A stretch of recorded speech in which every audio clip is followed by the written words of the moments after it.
교독문 30번 시편 67편을 교독하시겠습니다. 하나님은 우리에게 은혜를 베푸사 복을 주시고 그의 얼굴빛을 우리에게 비추사 하나님이여 민족들이 주를 찬송하게 하시며 온 백성은 기쁘고 즐겁게 노래할지니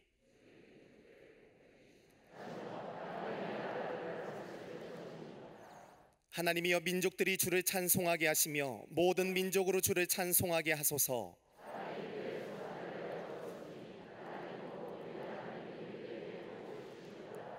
하나님이 우리에게 복을 주시리니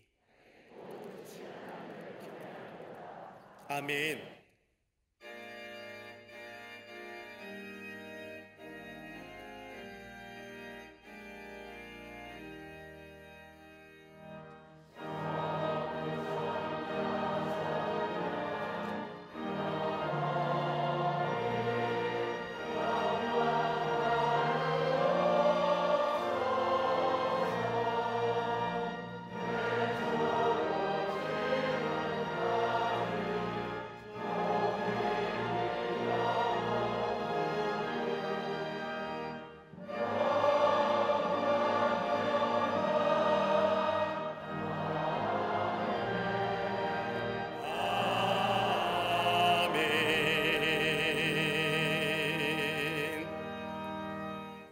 전능하사 천지를 만드신 하나님 아버지를 내가 믿사오며 그 외아들 우리 주 예수 그리스도를 믿사오니 이는 성령으로 잉태하사 동정녀 마리아에게 나시고 본디오 빌라도에게 고난을 받으사 십자가에 못 박혀 죽으시고 장사한 지 사흘 만에 죽은 자 가운데서 다시 살아나시며 하늘에 오르사 전능하신 하나님 우편에 앉아 계시다가 저리로서 산자와 죽은 자를 심판하러 오시리라. 성령을 믿사오며 거룩한 공예와 성도가 서로 교통하는 것과 죄를 사하여 주시는 것과 몸이 다시 사는 것과 영원히 사는 것을 믿사옵나이다. 아멘.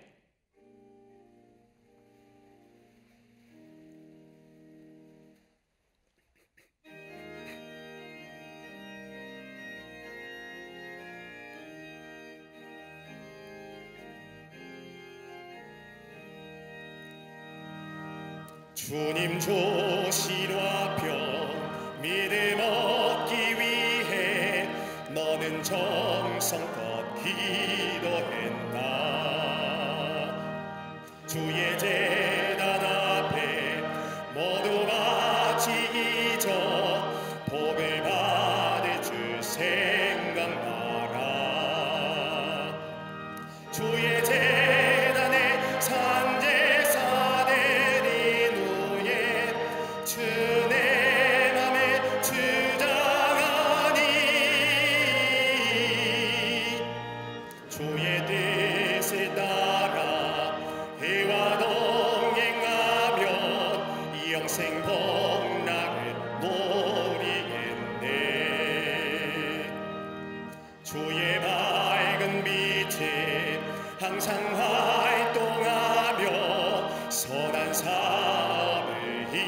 쓰겠나.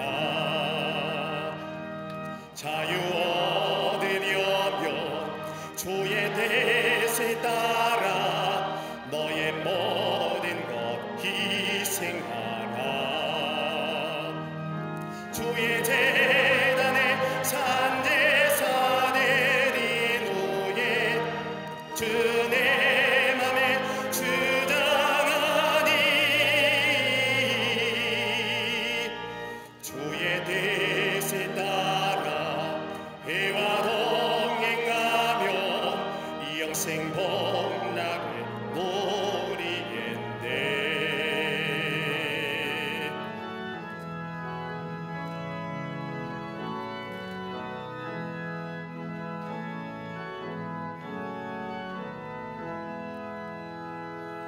주의 재단 앞에 모두 바친 후에 주와 온전히 사귀겠네. 주님 주신 기쁨 또한 그의 사랑 어찌 말로나 형용하랴.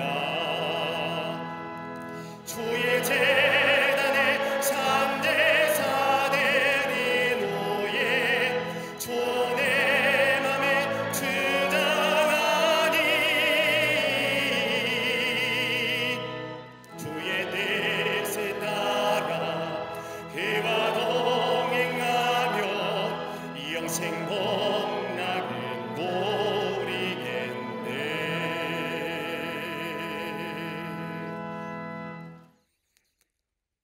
우리의 선한 목자가 되시는 하나님, 이 거룩하고 복된 날 주께서 예비하신 아름다운 하나님의 전에 나와 함께 예배하며 생명의 역사, 참된 소망의 은혜를 나누게 하시니 감사합니다. 하늘의 신령한 양식을 쌓는 일보다 세상에 썩어질 것들을 얻는 일에 더 분주했고 주의 나라와 의를 구하는 일에 너무도 게을렀음을 고백하오니 용서하여 주시옵소서. 이 시간 성령께서 임재하여 주시사 주의 말씀의 빛으로 우둔한 자들이 깨어나고 새로운 시대를 꿈꿀 수 있는 힘과 능력을 더하여 주시옵소서. 온 땅과 민족을 붙드시는 하나님, 애굽에 430년 종살이를 마친 이스라엘에게 가나안의 놀라운 은혜와 축복을 주신 것처럼 온 열방의 통치자로 우크라이나 전쟁이 그치게 하시고 참된 샬롬의 평화가 임하게 하여 주시옵소서. 코로나의 재확산 앞에 두려워 떨며 힘없이 무너지지 않고 주님의 위로와 사랑으로 하나 되어 모든 아픔이 치유되고 회복되게 하여 주시옵소서. 대통령과 위정자들에게 지혜를 주시사 겸손과 정직으로 국정을 운영하고 새로운 시대 회복의 역사를 이루는 거룩한 종들 되게 하여 주시옵소서. 정치, 경제, 사회, 문화, 안보의 모든 영역에서 바른 가치와 하나님의 공의가 세워지게 하실 줄로 믿습니다. 남북의 평화 통일이 복음 안에서 온전히 이루어지고 지하교회 성도들의 피와 땀과 눈물에 응답하여 주시옵소서. 하나님의 창조의 질서에 반하는 포괄적 차별금지법 동성애는 사라지게 하시고 이단과 우상, 잘못된 가치관들은 무너지게 하여 주시옵소서. 기독교 건학인을 따라 모든 기독교 사학들이 말씀의 뿌리를 견고히 하고 예배의 가치를 생명처럼 지킬 수 있도록 사학법이 재개정되게 하여 주시옵소서. 우리 광림의 재단 생명적 신앙으로 미래를 준비하는 능력의 교회 되게 하심에 감사합니다. 예수님의 십자가 사랑의 참된 의미를 깨닫고 전하는 복음의 증인이 되게 하시며 우리의 삶에서 맡겨진 사명의 아름다운 열매로 가득하게 하여 주시옵소서. 영적 창작교회로서의 사명을 감당하며 한국을 넘어 세계 속에 선한 영향력을 미치는 교회가 되게 하여 주시옵소서. 동탄 성전과 잠비안 미션센터 건축이 순적히 이루어져 하나님의 영광을 위해 쓰임받는 구원의 방주되게 하여 주시옵소서. 감독님과 담임 목사님 늘 신원의 강건함으로 지켜주시고 걸음을 옮기시는 곳곳마다 주님 주신 세계 선교의 비전과 사명을 완성케 하여 주시옵소서. 위기를 말하는 이때 새로운 소망과 비전을 선포하는 능력의 목자로 삼아주셔서 교단과 한국교회, 세계교회의 새로운 지평을 여는 참된 리더로 사용하여 주시옵소서. 선교구와 각 기관과 부서마다 주어진 사명에 최선을 다하여 놀라운 부흥과 회복의 역사가 이루어지게 하시고 여름 행사를 준비하는 교회학교와 사랑부, 전국 100여 교회를 섬길 청년들의 교육 선교를 눈동자같이 돌보시어 생명의 복음을 전하는 위대한 역사가 이루어지게 하여 주시옵소서. 젊은 세대를 세워가는 청장년 샤이닝이 굳건히 세워져 신앙의 아름다운 계승이 이루어지게 하여 주시옵소서. 모든 예배에 성령 하나님의 기름 부으심을 경험케 하시고 속회와 선교회로 모일 때마다 모든 성도들에게 은혜의 감격이 넘치게 하실 줄로 믿습니다. 오늘 생명의 말씀을 선포하실 때에 듣는 우리의 마음의 위로와 평강, 소망과 사랑이 넘치게 하시고 상한 심령, 가란 영혼이 회복되는 생수를 얻게 하여 주시옵소서. 제단을 아름다운 꽃으로 장식한 손길에 하늘의 위로와 소망이 넘치게 하시고 예배를 위해 수고하는 모든 손길에 정오의 빛 같은 복이 임하게 하여 주시옵소서. 갈릴리 성가대의 찬양이 하나님의 기쁘시게 하며 듣는 이들의 마음을 녹이는 은혜와 감동이 되게 하여 주시옵소서. 이 시간 함께 예배하는 남교회, 서교회, 북교회, 국내외 선교지, 방송과 인터넷을 함께 하시는 모든 성도들의 삶에 여호와 이레 예비되어진 은혜와 축복이 임하게 하여 주시옵소서. 이 모든 말씀 우리 주 예수 그리스도의 이름으로 기도하옵나이다. 아멘. 하늘에 계신 아버지 이름 거룩하사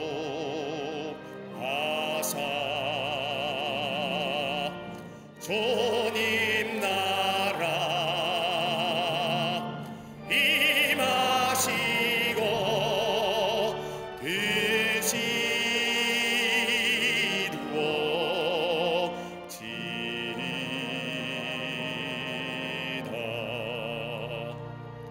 일용할 양식 주시고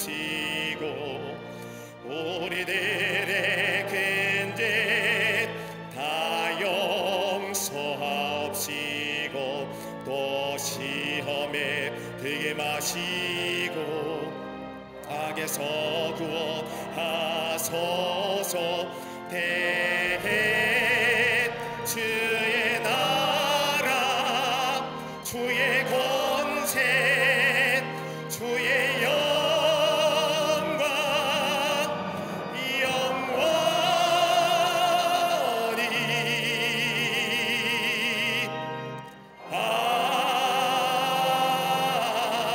아멘.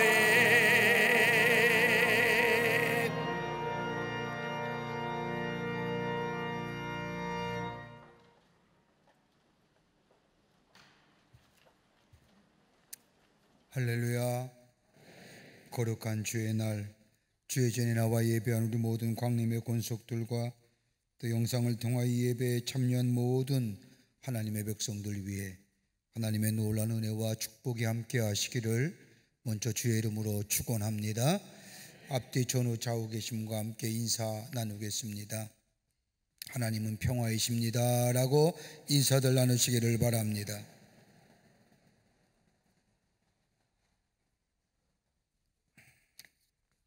우리 교회 함께 동역하실 새로운 목사님이 오셨습니다. 이 선교국을 담당하실 박범규 목사님이십니다. 여러분께 박수로 환영하시지요.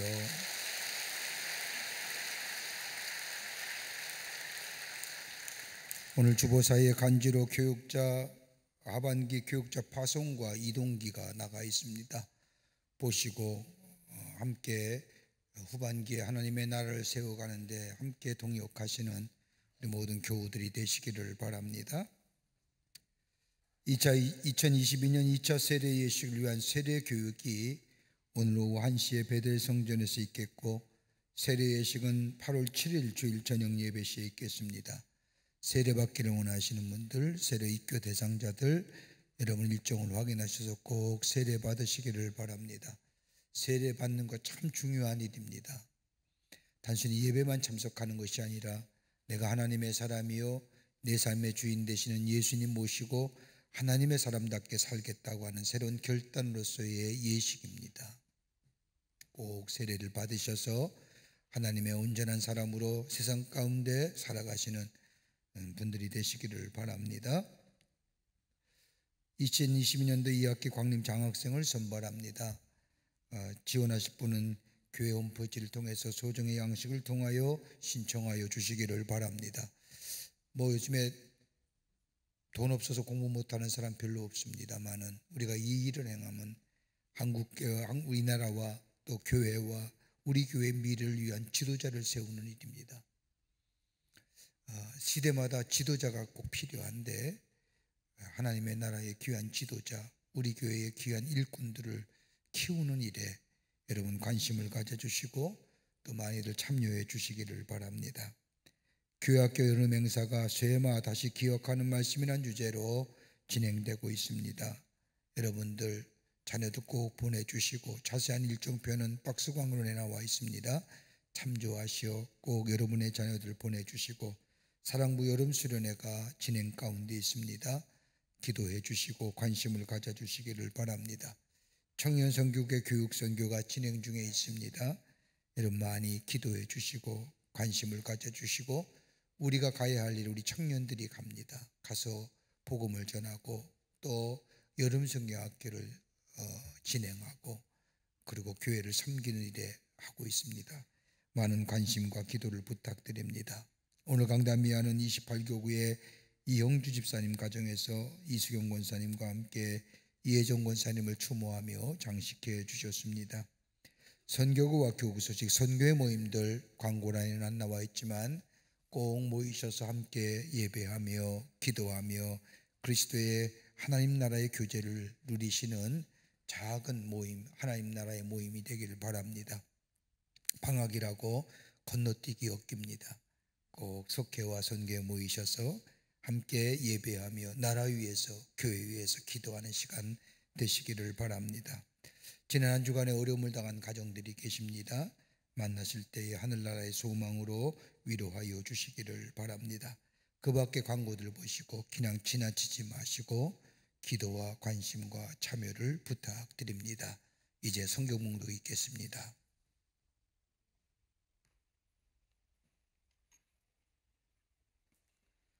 오늘 성경 말씀은 사무엘하 19장 31절에서 39절까지입니다.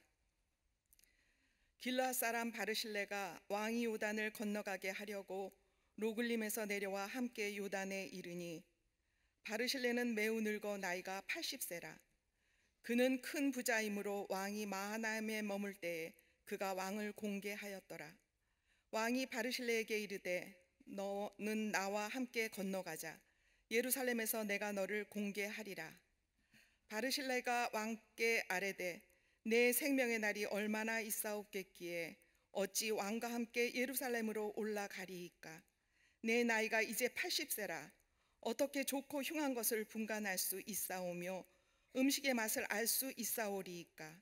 이 종이 어떻게 다시 노래하는 남자나 여인의 소리를 알아들을 수 있사오리이까. 어찌하여 종이 내 주 왕께 아직도 누를 끼치리이까.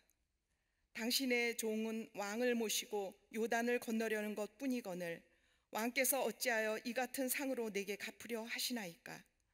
청하건대 당신의 종을 돌려보내옵소서. 내가 내 고향 부모의 묘 곁에서 죽으려 하나이다.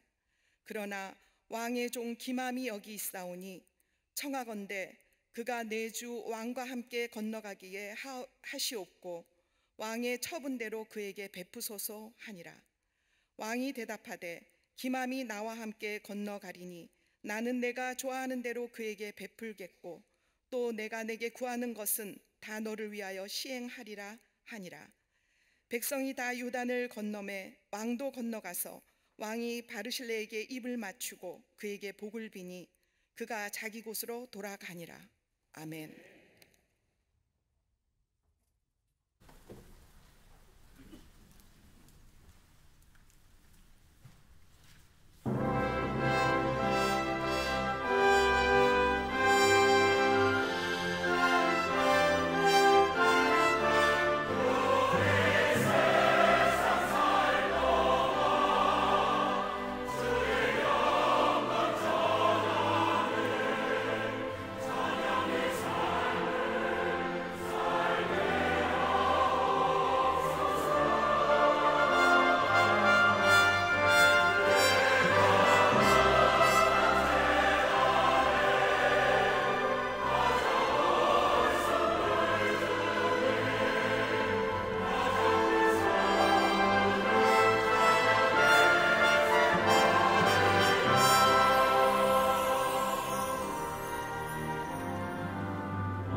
갈릴리 성가대와 오케스트라의 귀한 찬양에 감사합니다. 고맙습니다.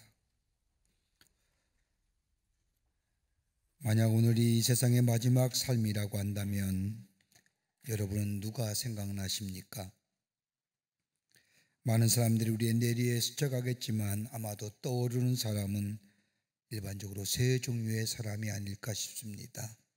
하나는 가장 감사했던 사람, 내가 살아오면서 나의 삶에서 잊힐 수 없는 가장 감사했던 사람, 아마 생각날 겁니다. 두 번째 부류의 사람은 내 마음을 가장 아프게 했던 사람, 내 마음에 대못을 받고 나로 하여금 가장 고통스럽게 만들었던 사람. 또 한 부류의 사람이 있다면 내가 가장 사랑한 사람, 내 생명까지도 아낌없이 줄 수 있을 정도로 사랑했던 사람. 이 세 사람이, 세 부류의 사람이 떠오를 것입니다. 인생의 파란만장한 개인의 역사를 살았던 다윗, 그는 아들 솔로몬에게 마지막 유언을 남기면서 자신의 인생에서 가장 가슴과 함께 했던 많은 사람들의 이야기를 하면서 유독 한 사람의 이름을 거론하며 아들 솔로몬에게 마지막 부탁을 합니다. 그의 이름이 바르실레라고 하는 사람입니다. 열왕기상 2장 7절 이하의 말씀을 보면 마땅히 길르와 바르실레의 아들들에게 은총을 베풀어 그들이 내 상에서 먹는 자 중에 참여하게 하라. 내가 내 형 압살롬의 낯을 피하여 도망할 때에 그들이 내게 나왔느니라. 왜 유독 다윗은 바르실레를 생각할 수 있을까요? 그건 다름이 아니라 그가 그의 아들 압살롬의 반란을 피하여 도망할 때에 저들이 다윗을 도왔기 때문입니다. 여기에 압살롬의 낯을 피하여 도망할 때라고 하는 시간적인 이야기가 나오는데 그때가 어느 때였는가? 그때는 다름이 아니라 다윗이 심각한 죄책감에 시달리고 있을 때였습니다. 우리의 아내를 취하며 이로 인하여 우리와 장군을 죽게 만들고, 그래서 그 사이에 태어난 아들도 죽으면서 자기 자신이 자신의 죄로 인하여 가정에 여러 가지 어려움이 일어났다고 하는 죄책감이 그의 마음속에 있었고, 하나님의 심판이, 두려움이 그의 마음에 있을 때였습니다. 또 하나 있다고 한다면 자신의 죄로 인하여 가정은 말할 수 없는 어려움과 더불어 화목이 깨어져 버린 때였습니다. 자신의 큰아들이 막내의 여동생을 범하고 둘째 아들이 큰아들을 죽이고 망명을 했다가 다시 돌아와 아버지인 다윗에게 반란의 칼을 들고 일으켰던 그때, 이 가정을 더 이상 가정이라고 부르기 힘든 그런 때였습니다. 또 하나 있다고 한다면 왕으로서의 존경과 권위를 잊어버린 때였습니다. 다윗의 아들인 압살롬이 형을 죽은 후에 자기 어머니의 나라인 구슬로 3년 동안 피해 있다가 다시금 예루살렘에 돌아와 백성들에게 거짓된 재판을 하면서 백성들의 마음을 사서, 그리고 많은 백성들의 인심을 얻은 그때에 다윗을 향하여 반란의 칼을 듭니다. 많은 사람들은 이젠 다윗의 시대는 갔고 압살롬의 시대가 왔다고 이야기하면서 똑똑하고 의식이 있고 잘난 사람은 다 압살롬에게로 물러가는 그때에 배신감에 떨었던 그때, 그뿐 아니라 압살롬의 반역을 피하여 머리를 풀어헤치고 신발도 신지 못한 채 감람산으로 도망가는 처절한 도망자의 신세가 되어버려 왕의 권위라든지 왕의 존경심이 없었던 그때에, 자신만의 고통이 아니라 자신을 통하여 자식을 따르는 사람에게도 고통을 안겨주는 무거운 짐진 다윗의 모습이었습니다. 이것보다 더 위험한 것이 있다고 한다면 자신의 생명을 담보할 수 없는 때입니다. 생명의 위험을 느낄 때였습니다. 그러기에 고독하고 외롭고 죄책감에 휩싸이며 왕의 권위와 존경은 땅에 떨어져 처절할 때만큼 처절해진 다윗의 모습, 그리고 생명의 위협조차 받는 그때에 바실레라고 하는 사람이 나와 다윗을 도왔다는 겁니다. 얼마만큼 다윗이 도움을 받았는가? 자신의 마지막 솔로몬에게 유언을 남기며 자신의 그 후손들과 함께 한 상에서 밥을 먹으라고 부탁할 뿐만 아니라 겸상할 뿐만 아니라 쉽게 말하자면 형제처럼 대하라고 다윗은 솔로몬에게 부탁을 합니다. 그리고 자신의 일생 가운데 가장 고마웠던 사람, 잊지 못할 사람은 바르실레로 생각합니다. 여러분, 사람은 외적인 환경이나 여건이 주는 고통보다 더 고통스러운 것이 있다고 한다면 내면의 고통일 겁니다. 모르는 사람이 주는 고통은 얼마든지 참아낼 수 있습니다. 왜요? 나랑 별 관계가 없기 때문입니다만은 자신을 잘 아는 사람, 자기를 잘 따르는 사람이 배신할 때만큼이나 더 고통스럽고 아픔은 없을 겁니다. 그보다 더 힘든 것은 영적인 곤고함입니다. 정신적인 고통과 내 주변에 아무것도 없다고 생각되는 외로움과 고독함, 그리고 더 이상 지탱할 힘조차 없는 탈진해버린 육체의 모습들, 이제 죽음 앞에 죽음을 목전에 둔 이 다윗에게 바르실레가 나타났던 겁니다. 그리고 사랑하며 섬기며 다윗을 회복하게 만들어 줍니다. 다윗이 어려울 때 다윗에게 도움 준 사람이 많이 있었지만 그럼에도 바르실레를 생각하는 이유, 기억하라고 하는 이유는 몇 가지가 있습니다. 여러분, 우리들의 삶, 다른 사람에게 잊혀지는 존재의 삶입니까? 아니면 잊지 못할 존재입니까? 아니, 하나님께 기억될 만한 존재입니까? 하나님에 대해서 잊어버린 바, 하나님께서 잊어버린 바 된 존재일까요? 오늘 이 다윗은 바르실레를 기억하며 자기뿐만 기억한 것이 아니라 자기 아들 솔로몬에까지라도 야, 바르실레의 후손들을 데려다가 함께 겸상하며 밥상을 매며 형제처럼 대하라고, 그리고 잊지 못할 사람으로 바르실레를 얘기했던 그 이유가 어디 있을까요?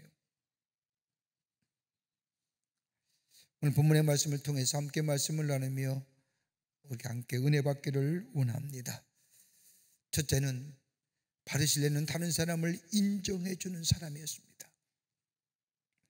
바르실레는 다윗을 인정해 주었습니다.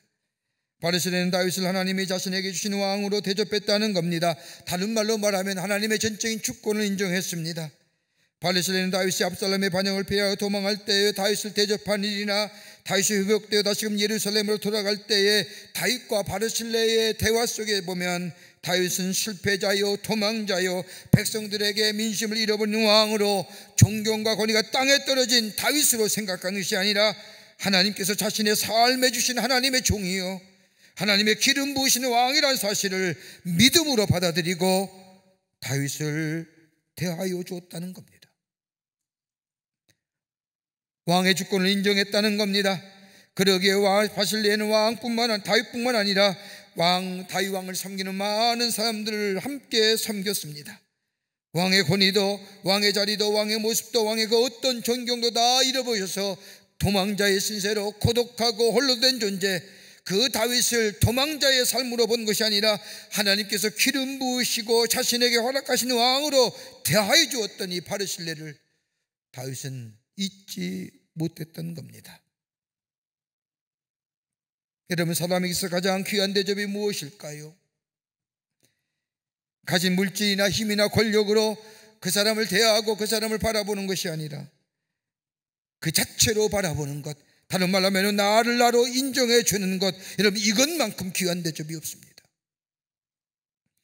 여러분, 제가 담임 목사로서 여러분의 가장 사랑을 느낄 때가 어느 때인가 하면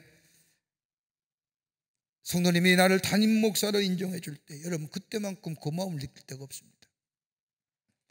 자격이 없고 부족하지만 그럼에도 불구하고 믿음을 가지고 저 사람은 하나님께서 우리에게 주신 담임 목사라고 하는 사실을 받아들일 때에 비록 나이가 어리고 동생 같은 부목사이지만 여러분이 가진 신앙과 인격으로 인하여 그분을 하나님의 종으로 인정하는 대접을 받게 될 때에 그때야말로 주의 종들이 가장 보람차고 가장 기쁘게 느낄 때입니다.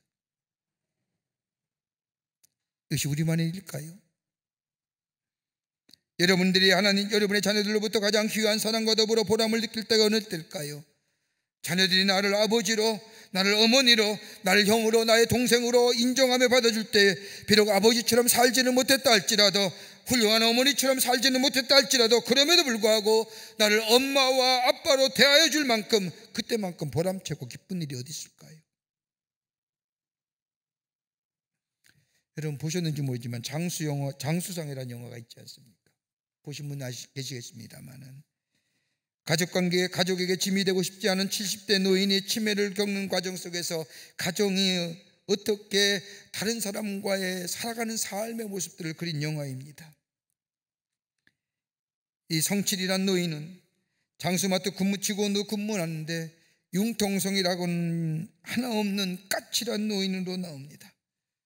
이 노인은 혼자 산다고 하는 망상에 걸렸을 뿐만 아니라 치매까지 오게 되자 가족들을 알아보지 못합니다. 가족들이 어떻게 하면 아버지를 잘 보살필 수 있을까 생각하다가 이웃집으로 이사하여 이웃의 관계를 만들어내어 아버지를 지속해서 섬깁니다. 오늘 마지막 날일지도 모르는 이 아버지 성칠의 아내인 금님은 최장한 말기였지만 도둑으로 몰리면서까지라도 남편의 밥을 끝까지 차려주고, 출근길에는 성칠 할아버지의 딸이 되는 딸이 아버지의 지킴이가 되고, 출근에서는 사장인 장수가 아버지의 지킴이가 됩니다. 딸인 민정이의 딸은 할아버지와 함께 술래잡기를 하면서 할아버지를 기쁘게 해줍니다. 왜 이들이 아버지에게 이토록 사랑을 쏟는 것은 다름이 아니라 가족이기 때문입니다. 요양 안에 보내면 편할 수 있겠지만은, 그러나 그들은 가족이기 때문에 편한 사랑보다는 힘든 사랑을 즐거움으로 감당합니다. 3대가 한 치매 걸린 노인을 정성껏 돌보쓰는 감동스러운 이야기, 가족 간의 사랑 이야기, 우리에게 깊은 여운과 더불어 마음의 눈물을 흘리게 합니다. 성칠 할아버지는 옛날에 결혼했던 성당으로 가서 자신의 아내인 금님에게 반지를 선물로 주면서 약속을 합니다. 우리들 중 누가 먼저 죽어도 울지 맙시다. 잠깐 떨어져 있으니 결코 울지 맙시다. 이렇게 약속해놓고 그 다음날 이 성칠 할아버지는 자신의 아내인 금님을 알아보지 못하고 여기 사시는 분이세요? 누구세요? 우리 통성명이나 합시다. 그러면서 자신의 이름을 얘기하는데 도무지 자신의 이름을 기억해내질 못합니다. 이런 성칠 할아버지의 모습이 우리에게 여운을 남깁니다.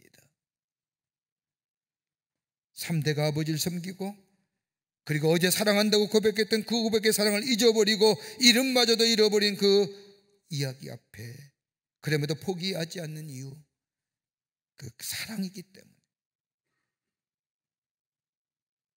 여러분, 하나님을 기쁘시게 하는 게 뭘까요? 하나님을 대접한다는 게 어떤 의미가 있을까요? 하나님 앞에 우리가 시간을 드리고 정성을 드리고 충성을 하며 여러 가지 많은 일들을 하는 것보다 하나님이 가장 기쁘시게 여기는 것이 다름이 아니라 하나님이 하나님 되심을 인정하며 사는 인생. 하나님이 우리 하나님 되십니다. 하나님을 잃어버리지 아니하고 예수님이 나의 구원의 주이심을 고백할 뿐만 아니라 예수님을 나의 삶의 주인 모시고 살며 예수님과 동행하는 삶, 그러기에 우리 하나님이 이 일을 가장 기쁘시게 여긴다는 겁니다. 그러기에 본문 16장 7절의 말씀을 보면 사람의 행위가 여호와를 기쁘시게 하면, 하나님을 기쁘시게 하면 내 소원을 이루어 주시는데, 사람의 행위가 어떤 행위냐? 다름이 아니라 사람의 행위라는 것은 하나님의 주권을 인정하는 행위입니다. 하나님을 잊어버리지 않는 일을 말합니다. 더 나아가 하나님의 말씀을 믿고 순종하는 길, 하나님의 말씀이야말로 우리의 길이요 진리요 생명 되심을 믿고 고백하며 그 말씀 따라 살아가는 삶이 될 때에 그 삶을 하나님이 가장 기뻐하시고 그 삶이 하나님을 가장 대접하는 일이라는 겁니다. 그리고 이브리서 11장 6절의 말씀을 보면 믿음이 없이는 하나님을 기쁘시게 하지 못하나니 하나님께 나아가는 자는 반드시 그가 계신 것과 또한 그가 자기를 찾는 자들에게 상 주신이심을 믿어야 할지니라. 하나님의 존재를 인정하며 사는 인생, 하나님을 찾고 하나님을 잊지 않고 하나님을 붙잡고 사는 인생, 하나님이 결코 외면치 아니하시고 하나님 그 삶 속에 하나님이 상 주시는 하늘의 축복이 임하게 된다는 겁니다. 다윗이 마음에 사무치도록 남는 것, 그 어떤 것보다 비참해지고 고독해지고 배신감에 몸을 떨고 있는 자신을 향하여 있는 모습 그대로 인정해주는 그 바실리의 모습, 다윗은 일평생 잊지 못할 사람으로 그의 마음속에 남았다는 겁니다. 내 사랑하는 아내로, 내 사랑하는 남편으로 그리스도 안에서의 한 형제임을, 저도 하나님 나라의 백성이요 나도 하나님의 백성이요 하나님의 형상대로 지음받은 삶이요 나 또한 하나님의 형상대로 지음받은 삶이요 하나님 우리에게 각자의 부르심의 사명 따라 이 세상 가운데 보내심을 받은 자요 라고 하며 서로 존중히 여기는 마음, 이런 마음 가지고 살아갈 수 있는 자, 아마 이런 사람이 마음속에 일평생 잊혀지지 않는 사람이요 기억나는 사람이요 마지막 하나님 앞에 서서 하나님 저 사람에게 축복해 주십시오라고 축복을 볼 수 있는 사람.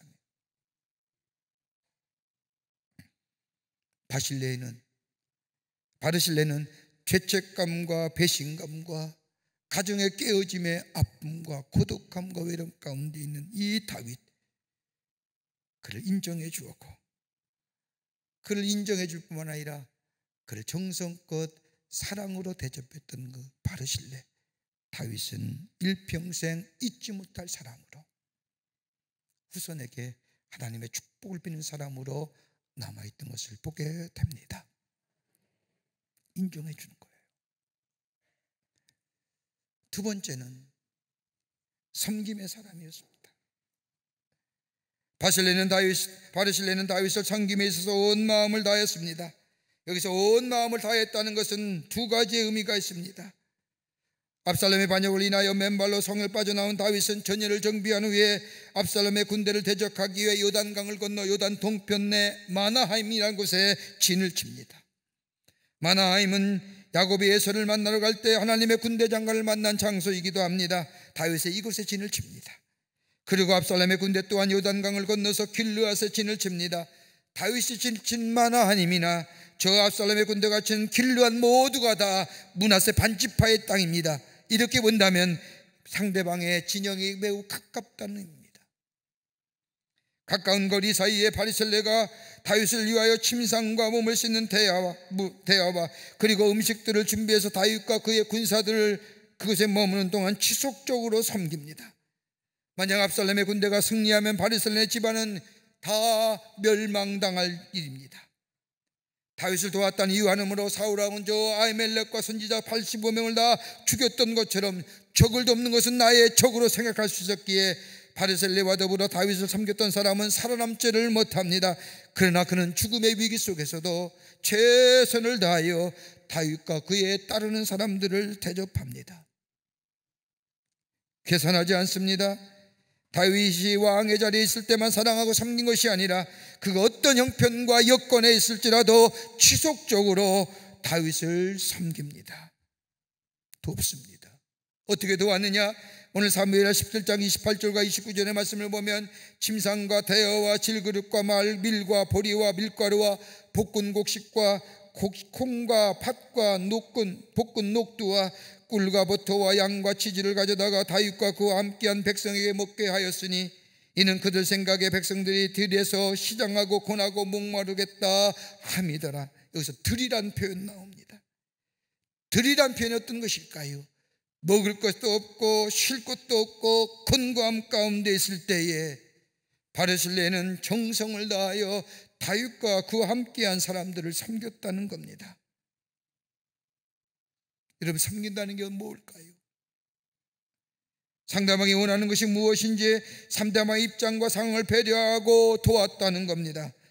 이기적이고 자의적으로 도와는 것이 아니라 상대방을 면밀하게 살피며 상대방이 원하는 것이 무엇이고 상대방의 입장과 상황에 따라 맞게 도왔다는 겁니다. 이것이 섬김의 모습입니다.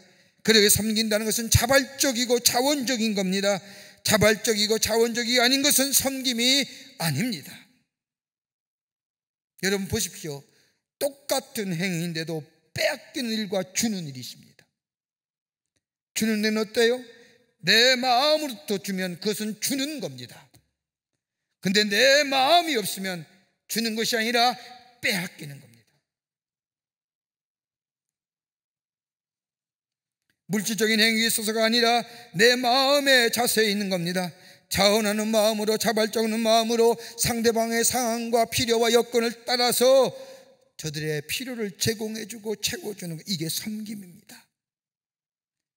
여러분, 우리가 하나님을 섬긴다고 하지 않습니까? 여러분, 하나님을 섬긴다는 게 무엇을 말하는 것일까요? 하나님을 온전히 섬긴다는 것은 개선하지 않는다는 겁니다. 온전히 섬긴다는 것은 자원하고 자발적인 마음으로 하나님이 내게 베푸신 내가 너무 크기에 내가 깨닫지 못했지만 하나님을 알고 예수를 믿고 난 후에 내가 연약했을 때에 내가 하나님과 원수되었을 때도 여전히 나를 사랑하신 그 하나님의 사랑을 깨닫고 나누나니 물질만 아니라 물질을 넘어서서 내 마음이 자발적으로 자원적으로 하나님을 섬겼다는 것을 말합니다. 정성이 전달된 겁니다. 자기 모든 것을 다 바쳐 심지어 생명과 위험까지도 바쳤다는 겁니다. 여러분, 다윗은 이 바르실레의 그 모습을 잊지 못하는 겁니다. 여러분, 우리가 잊지 못하는 사랑이 어떤 사랑일까요? 저 사람이 마음을 다해서 나를 사랑하는구나, 자신의 사랑을 상대방에게 전해줄 때에 그 사랑은 쉽게 잊혀지지 않습니다. 여러분, 빌립보서의 말씀해 보십시오. 바울은 저 로마의 옥중에 갇혀 있으면서도 빌립보 교회를 향하여 정성 어린 편지를 씁니다. 왜요? 바울은 빌립보를 잊지 못합니다. 저 소아시로 가려고 하다가 하나님의 성령의 인도함 받아 마게도니로 방향을 바꾸어 첫 성의 마게도니의 첫 성이 어디냐? 빌립보 성입니다. 들어가서 하나님 나라의 복음을 전합니다. 그때 처음으로 회개하여 예수 믿고 구원받은 가정이 어디냐? 자주전사 루디아의 가정입니다. 하나님 나라의 복음을 전하게 됐다. 빌립보의 성을 어지럽게 한다는 이유로 감옥에 갇혔을 때에 바울과 실라는 감옥에 갇혀서 찬송하고 기도할 때 옥문이 열려지는 역사를 경험합니다. 그때 간수가 놀라 죽게 될 때에, 죽으려 할 때에 바울과 실라는 저를 구원하고 저에게 세례를 주고 예수를 믿게 하여 그것도 그 사람이 빌립보 교회의 한 인물이 되게 중심이 되게 합니다. 그래서 빌립보 교회가 세워집니다. 세워진 아름다운 하나님 나라의 공동체, 이 빌립보 교회는 교회로서만이 끝나는 것이 아니라 저들만의 공동체로 진 것이 아니라 바울이 선교할 때마다 기도로 돕습니다. 물질로 돕습니다. 마음으로 돕습니다. 정성을 다해 돕습니다. 바울이 저 로마의 옥중에 갇혔다는 이야기를 듣고 저 에바브로들 보내서 바울을 위로하며 격려해 줍니다. 그 사랑을 받았던 이 바울은 이 빌립보 교회의 성도들 잊지 못하는 겁니다.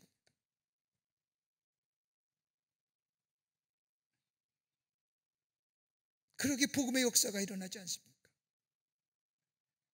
여러분 기억하세요. 섬김은 섬김으로 끝나는 것이 아닙니다. 섬김은 섬김을 통하여 다음의 역사를 열어가십니다. 여러분 사도행전 10장 이하의 말씀을 보면 고넬료가 예수를 믿고 하나님을 경외하며 백성을 많이 구제하고 하나님께 항상 기도하는 모습의 이야기가 나옵니다. 그 모습을 안 성령께서 베드로를 통하여 고넬료의 집을 방문케 하시고 고넬료가 그 가정에 복음을 전하고 예수를 믿게 하고 구원받게 하여 세를 주어 아름다운 믿음의 가정이 됩니다. 이 놀라운 역사를 경험한 후에 베드로가 사도행전 10장 34절과 35절의 말씀을 보면 베드로가 입을 열어 말하되 내가 참으로 하나님은 사람의 외모를 보지 아니하시고 각 나라 중 하나님을 경외하며 의를 행하는 사람은 다 받으신 줄을 깨달았도다. 여러분 섬김, 고넬료가 하나님을 경외하며 백성을 많이 구제하며 하나님 앞에 기도했던 그 모습, 그 섬김의 모습은 어떤 역사가 일어나느냐? 고넬료의 가정을 통하여 2000년 동안이나 굳게 전했던 이방인에 대한 복음의 역사가, 복음이 전해지는 역사가 고넬을 통하여 열어가십니다.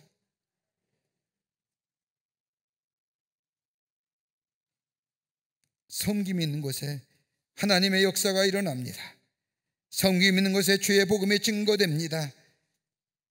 이 섬김은 섬김의 놀라운 역사를 말하는, 잠언서 19장 17절 말씀을 보면 가난한 자를 불쌍히 여기는 것은 여호와께 구워드리는 것이니 그의 선행을 그에게 갚아주시리라.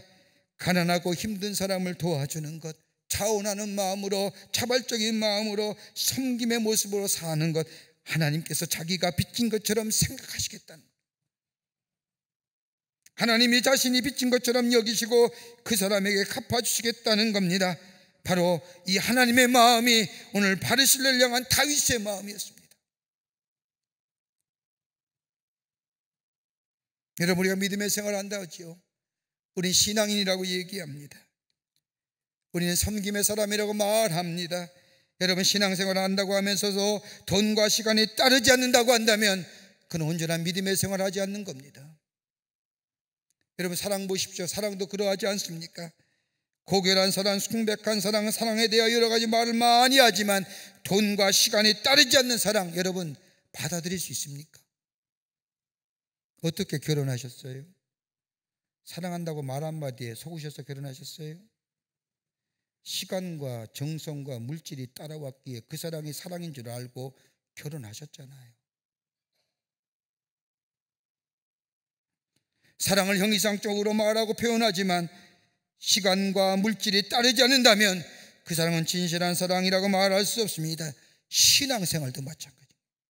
하나님을 사랑한다고 하면서도 하나님의 사랑에 대하여 내 물질과 시간이 따르지 않는다고 한다면 진정한 믿음의 삶, 신앙의 삶이라고 할 수 없습니다. 우리 교우들은 11조를 온전하게 드리는 교우들이 많습니다. 아니, 다 그렇게 합니다.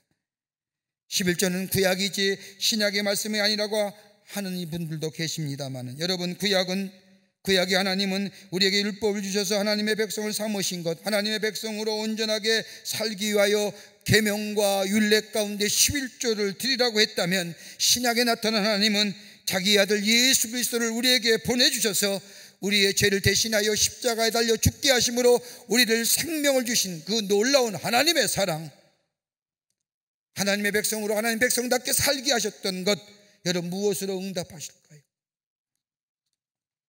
11조로만 가능합니까? 우리 전부 드려도 부족하지 않습니까? 제 경험이다마는 11조가 구약이다 신약이다 이렇게 얘기하며 따지는 사람치고 11조 하는 사람 못 봤습니다. 너는 목숨을 다하고 뜻을 다하여 주 너희 하나님을 사랑하라고 하는 말씀, 여러분 많이 알고 많이 암송하며 기쁜 마음으로 고백하지요. 근데 여기에 목숨을 다하고 이 말에는 별로 불편함이 없습니다. 근데 목숨 대신에 물질을 다하여 라고 들어가면 괜히 불편해집니다.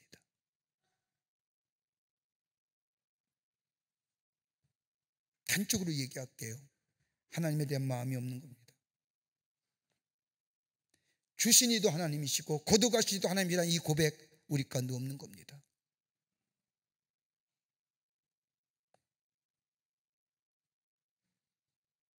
온 마음으로 섬긴다는 것, 잊혀지지 않는 가슴속에 새기는 아름다운 모습이요, 하나님이 기억하시고 갚으신다는 것, 우리는 오늘 바실레의 모습을 통하여, 다윗의 모습을 통하여 우리는 알 수가 있습니다.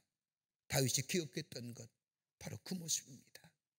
마음을 다하여 자원하는 마음으로 자발적으로 정성을 다하여 다윗 섬겼던 이 바실레의 모습, 다윗은 죽어가면서도 잊지 못한 것.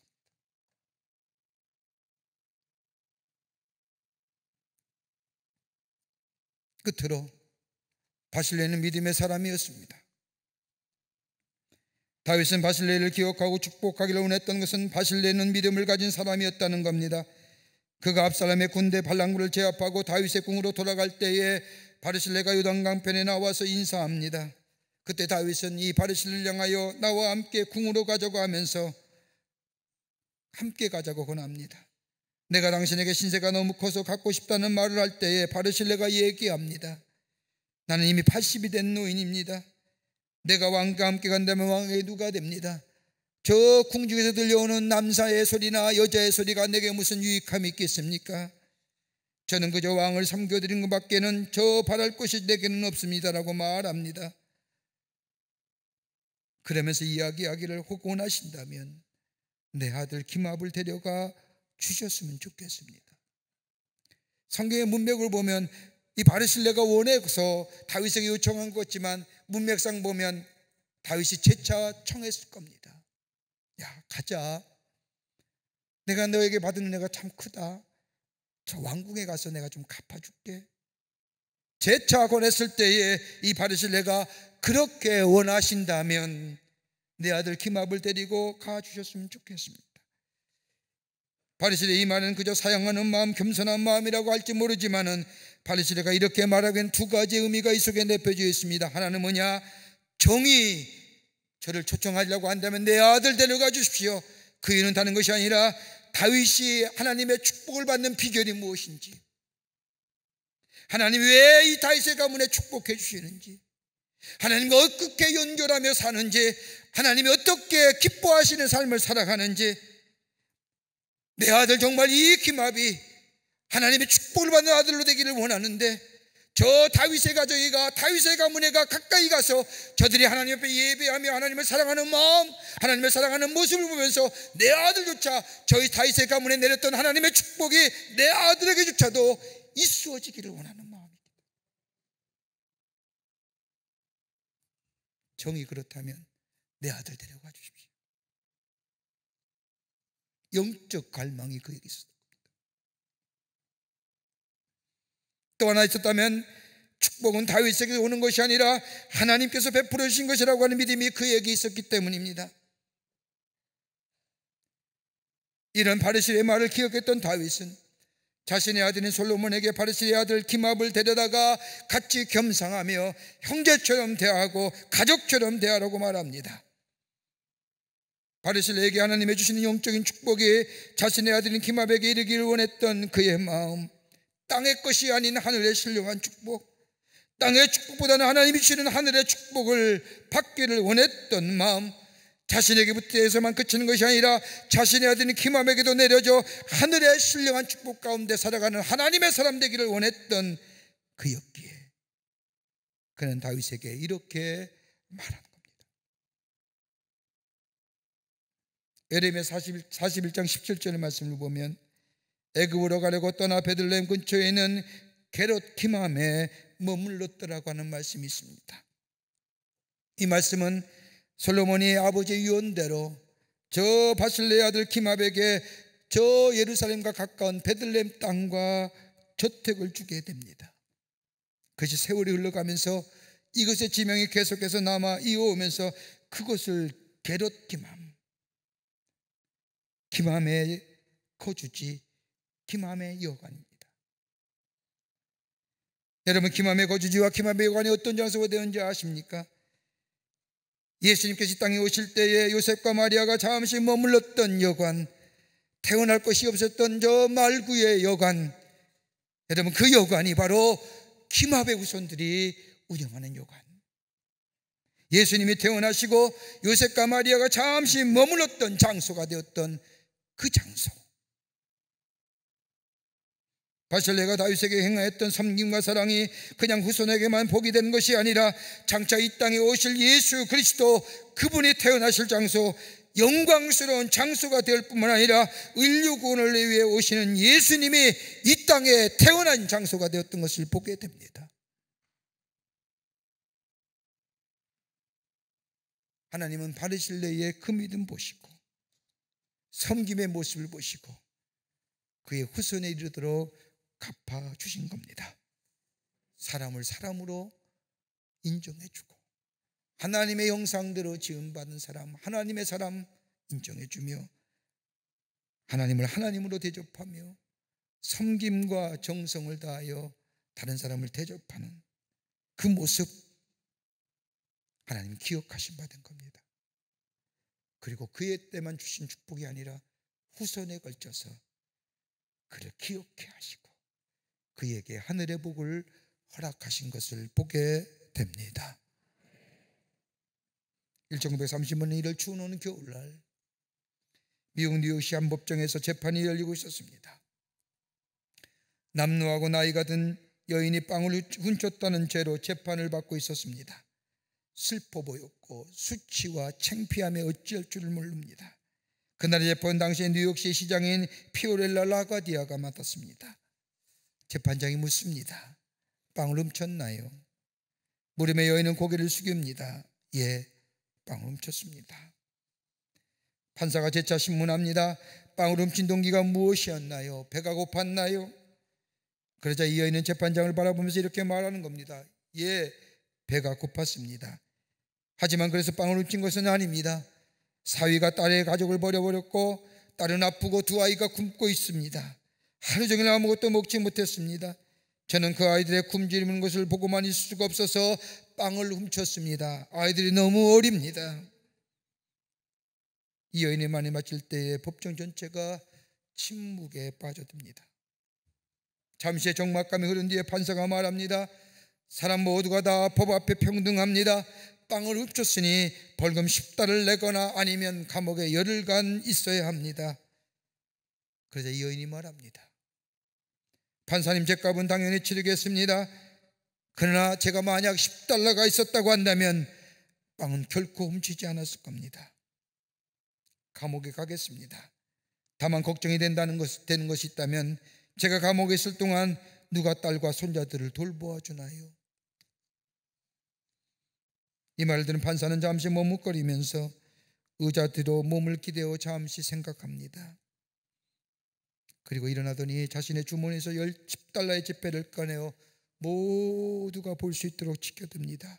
그리고 이 말하기를, 저는 이 법정에 있는 모든 사람에게 50센트의 벌금을 물리겠습니다. 이 벌금은 사회 공동체에 대한 무관심에 대한 벌금이요, 다른 사람에 대한 무지에 대한 벌금입니다. 한 여인이 가족을 위해 빵을 훔친 일이 일이 일어나서는 아니 됩니다. 집행관은 돈을 걷어서 피고 여인에게 갖다 주십시오. 빵을 훔쳤던 식료품 가게뿐 주인뿐 아니라 재판을 기다리는 12명의 다른 피고인들과 호송경찰관 모두가 다 50센트 벌금을 냈고, 그리고 그 벌금 모아다가 빵을 훔친 여인에게 줬고, 그 판결에 모든 뉴욕의 시민이 찬사를 보냈다고 합니다. 지금도 뉴욕에 가면 그의 이름이 있습니다. 그것이 바로 뉴욕에 있는 라과디아 공항입니다. 그때뿐이 아니라 세월이 흘러가고 시간이 흘러서 그의 이름을 기억하게 하는 것, 다른 사람을 인정해 줄 수 있는 삶, 섬기며 사랑으로 자원하고 자발적인 마음으로 돕는 자, 하나님이 기억하신 바다. 복은 내게 저 사람에게 오는 것이 하나님이 주신다고 하는 믿음의 고백들, 그 믿음의 고백에 다윗은 이 바르실레를 잊지 못하는 겁니다. 잊지 못할 사람으로 수많은 사람이 그의 삶 속에 스쳐갔지만 유독 그의 이름을 부르며 그를 기억하라고 얘기했던 거예요. 우리의 삶, 하나님이 기억하시는 인생, 사람들이 기억하는 삶, 내가 높은 주위에 많은 일, 위대한 일, 영웅적인 일이 아니라 할지라도 내가 정말 하나님을 잘 섬기는 믿음의 사람에 하나님을 인정하며 자원하고 자발적인 마음으로 다른 사람을 섬기며 그리고 인정하며 사는 삶, 기억됨 받은 삶이요, 그 삶에 하나님이 기억하시고 하나님의 놀라운 은혜와 축복이 그때뿐 아니라 시간이 지나가면 지나갈수록 그 축복이 지속되는 것을 우리는 기억해야 될 줄 믿습니다. 이 믿음의 고백이 여러분과 저 가운데 있어지기를 주의 이름으로 축원합니다. 하나님 감사합니다. 저희들 사랑하시고 하나님의 자녀 삼으심에 감사합니다. 주시는 은혜가 많은 것만 잊어버리고 살 때가 많이 있습니다. 하나님을 인정하는 삶, 다른 사람을 인정할 수 있는 저희들, 섬김과 사랑의 모습의 삶, 믿음의 삶의 모습을 살아가는 저희들 되게 하시소. 하나님의 기억함 받은 저희들 되게 하시고 그로 인하여 저희들의 삶에 대대히 하나님의 축복을 누리며 사는, 하나님 앞에 영광을 돌리고 살아계심을 증거하는 저희들의 삶이 되게 하여 주시옵소서. 성령이 도우실 줄 믿으며 예수님의 이름으로 기도하옵나이다. 아멘.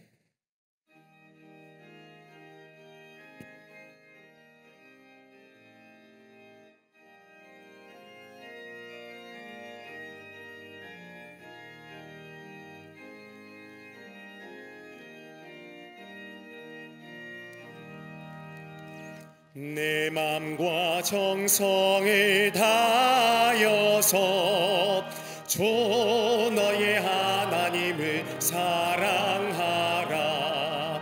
내 몸을 아끼고 사랑하듯 형제와 이웃을 사랑하라. 주께서 우리에게 명하시니 이 명령 따라서 살아가리. 널 미워해 지는 원수라도 언제나 너그럽게 사랑하라.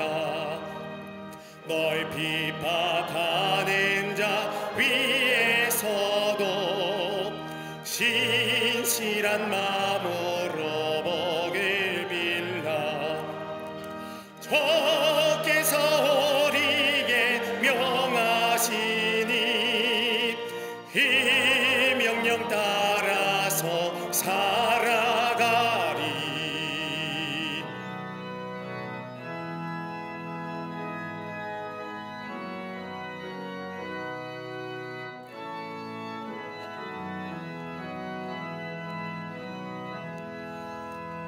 나 항상 주님을 멀리하고 형제를 사랑하지 못하였다.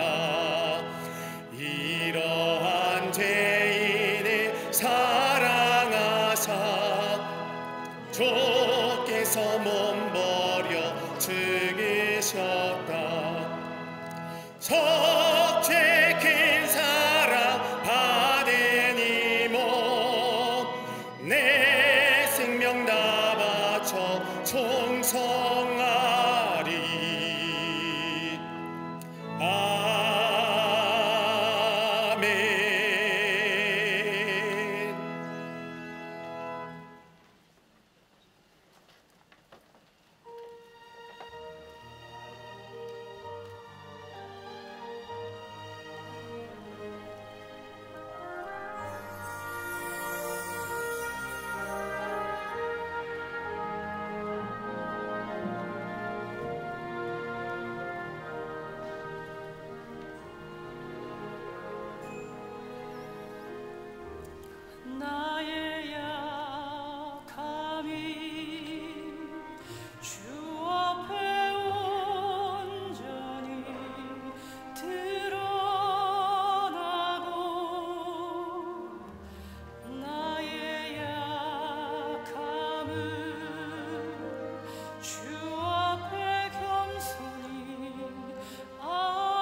거룩한 주의 날 저희들의 걸음을 하나님의 귀한 전에 오게 하여 주시고 우리의 마음과 정성을 모아 하나님 앞에 예배하게 하심에 감사합니다. 우리 예배를 기쁘게 받으시고 하늘문을 여시사 하늘의 놀라운 은혜와 평강과 기쁨과 감사가 넘쳐나는 새로운 능력의 역사를 경험하는 시간 되게 하여 주시옵소서. 주 앞에 예배하며 귀한 힘을 성별하여 주님 앞에 드립니다. 우리들의 믿음의 고백입니다. 주님 사랑의 고백입니다. 기쁘게 받으시사 하나님 나라 귀하게 쓰임받게 하시며 예물이 쓰일 때마다 주께로 돌아오는 자가 많아지며 하나님 나라의 지경이 넓혀지는 예물되게 주께서 역사하여 주시옵소서. 드린 손길마다 기억하시고 저들의 삶과 기업과 가정 위에 하나님의 놀라운 은혜와 축복이 임하게 하셔서 하나님의 살아계심이 증거되게 하시며 모든 사람이 아버지 놀라운 역사를 경험함으로 말미암아 저들 또한 하나님께로 돌아오는 역사가 우리 가정 속을 통하여 이루어지게 하여 주시옵소서.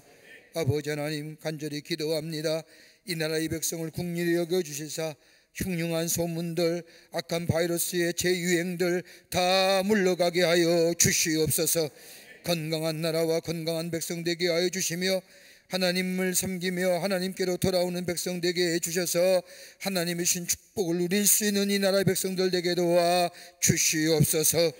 정치, 경제, 사회, 문화 모든 분야에 하나님이 친히 주권인 주인 되어 주시사 하나님의 공의와 정의가 물과 하수같이 흐르는 나라 되게 하여 주시며 특별히 위정자들에게 함께해 주시사 하나님을 두려워하며 백성을 섬길 줄 아는 자들 되게 하여 주셔서 이 총체적인 어려움을 능히 아버지 하나님이 주시는 지혜로 이겨나갈 수 있도록 주님께서 도와 주시옵소서. 우리의 삶이 하나님을 기쁘시게 하는 삶 되게 하시며 섬기는 자의 삶을 살게 하여 주셔서 하나님의 약속하신 하나님의 놀라운 축복을 누리며 많은 사람들에게 나누어 줄 수 있는 하나님 나라의 복된 삶 되게 하여 주시옵소서. 저 우크라이나 땅의 전쟁의 보송도 그치게 하여 주시며 살렘의 찬송의 소리와 더불어 노래의 소리가 울려 퍼지게 하여 주시며 저 북녘의 우리의 사랑하는 동포들도 속히 구원하여 주시사 저 미사일을 쏘아오며 전쟁 준비에 강문하고 있는 저 악한 정권의 사람들 하나님이 책임져 주시고 하나님이 물리쳐 주시옵소서. 이 땅에 진정한 평화가 임하게 하여 주시옵소서. 우리의 삶이 하나님을 기쁘시게 하는 삶 되게 하여 주시옵기를 원하오면서 예수님의 이름으로 기도하옵나이다. 아멘.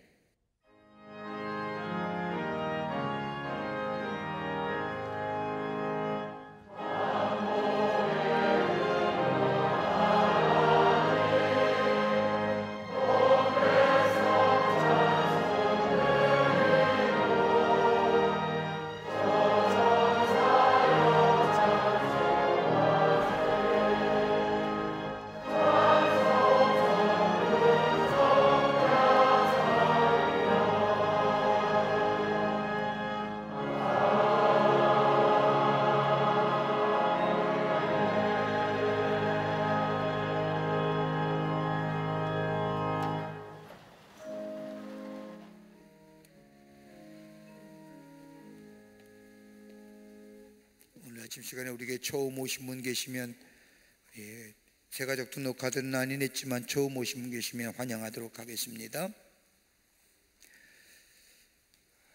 온타임 8호로 나왔습니다. 여러분 나가실 때 구입하셔서 하루를 말씀으로 여는 말씀의 묵상집 되기를 바랍니다. 여러분 꼭 하루를 사무실이나 가정에서 말씀을 열고 말씀을 묵상하며 우리 안에 하나님의 말씀을 통하여 은혜 받고 인도함 받는 말씀 묵상집이 되기를 바랍니다.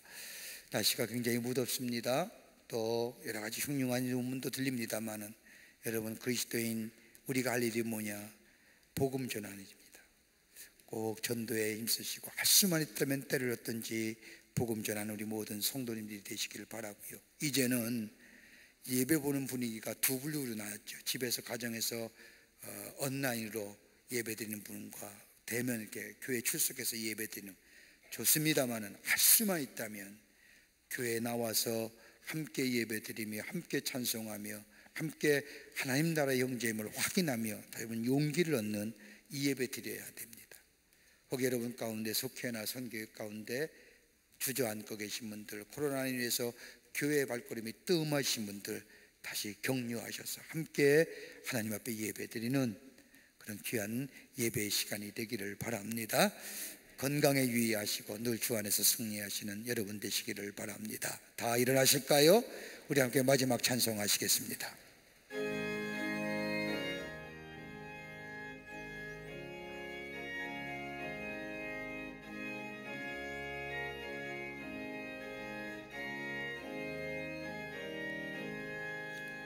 주의 성외에는 참 기쁨 없도다. 날 사랑하신 주 내게 시옵소서. 기쁘고 기쁘도다. 항상 기쁘도다. 나 주께 왔사오니 복주 없소서. 나 주께 왔으니 복 주시옵소서. 주 함께 계시면 큰 시험이 이네. 기쁘고 기쁘도다. 항상 기쁘도다. 나 주께 왔사오니 복 주옵소서.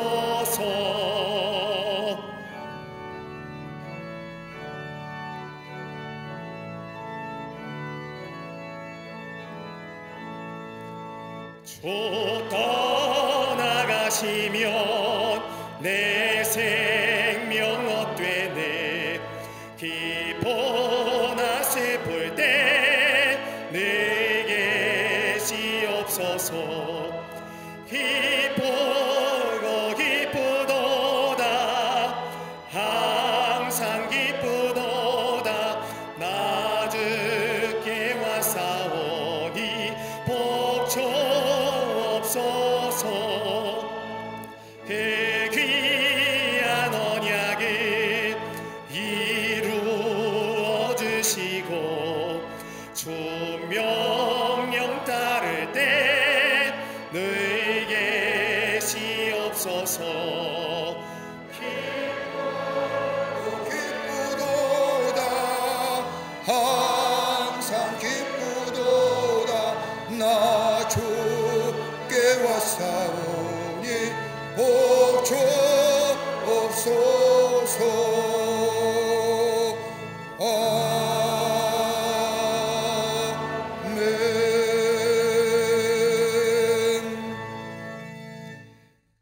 지금은 우리 주 예수 그리스도의 크신 은혜와 하나님 아버지의 한량없으신 사랑하심과 성령님의 인도하심이 거룩한 주의 날 하나님 앞에 예배하며 주의 말씀 가슴에 품고 저 세상에 나가 하나님의 사람으로 살아가기로 결단하며 성전에 물러서는 우리 모든 광림의 권속들과 영상을 통하여 예배하는 모든 당신의 백성들 위해 주께서 지금으로부터 영원토록 함께 하시기를 간절히 축원하옵나이다.